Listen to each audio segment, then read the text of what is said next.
थेट पुन्हा एकदा ठाण्यामध्ये जाणार आहोत, कारण जय जवानचं पथक पुन्हा एकदा 10 थर लावण्याचा प्रयत्न करते.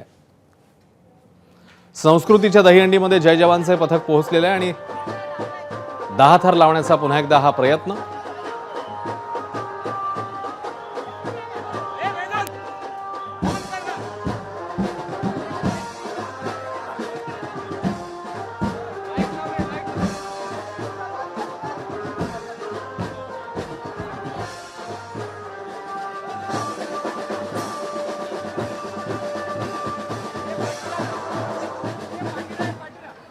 तर जय जवानचा आणखी एक प्रयत्न अगदी थोडासा मगासारखाच थोडासा कमी पडलेला.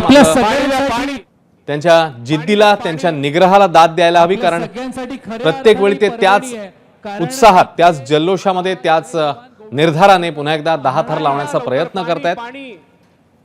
गेल्या वेळी 9 थर लावले होते, यावेळी 10 थरांचा त्यांचा हा प्रयत्न. जय जवानचं हे पथक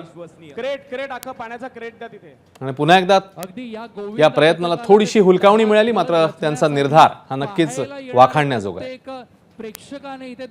ठाण्यामध्ये संस्कृतीच्या दहीहंडीमध्ये जय जवान पथकाकडनं पुन्हा एकदा 10 थर लावण्याचा प्रयत्न झाला, मात्र तो थोडासा कमी पडला. जोरदार या गोविंद पथकासाठी भर पावसात 10 थर रचण्याचा प्रयत्न केला होता जय जवान गोविंदा पथकाने. खरंच सलाम आहे तुम्हाला. अगदी लक्षाच्या जवळ ते पोहोचले होते, इतक्यातच पुन्हा एकदा हा मानवी मनोरा कोसळला आणि त्यांना पुन्हा एकदा 10 थरांच्या या लक्ष्याने थोडी हुलकावणी दिली, मात्र तरीही त्याच निर्धाराने, त्याच निग्रहाने, त्याच जिद्दीने ते पुन्हा एकदा थर लावत असतात. जय जवानचं हे पथक दहीहंडीमधलं एक अग्रगण्य पथक आहे.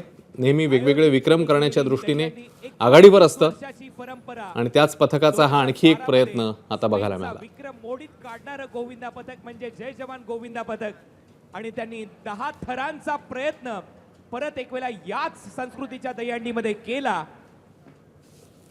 भर पावसामध्ये त्यांनी तो प्रयत्न केला. हे मात्र विशेष, जसं की तुम्ही पाहताय, पाऊसही चांगलीच बॅटिंग करतोय आणि त्याच्या दरम्यान जय जवानने 10 थर ऑलमोस्ट उचलले होते.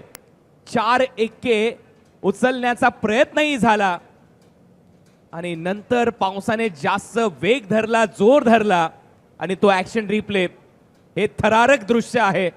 अद्भुत, अद्वितीय, अविश्वसनीय कामगिरी केली आहे जय जवान गोविंदा पथकाने. एकदा जोरदार टाळ्या जय जवान गोविंदा पथकासाठी.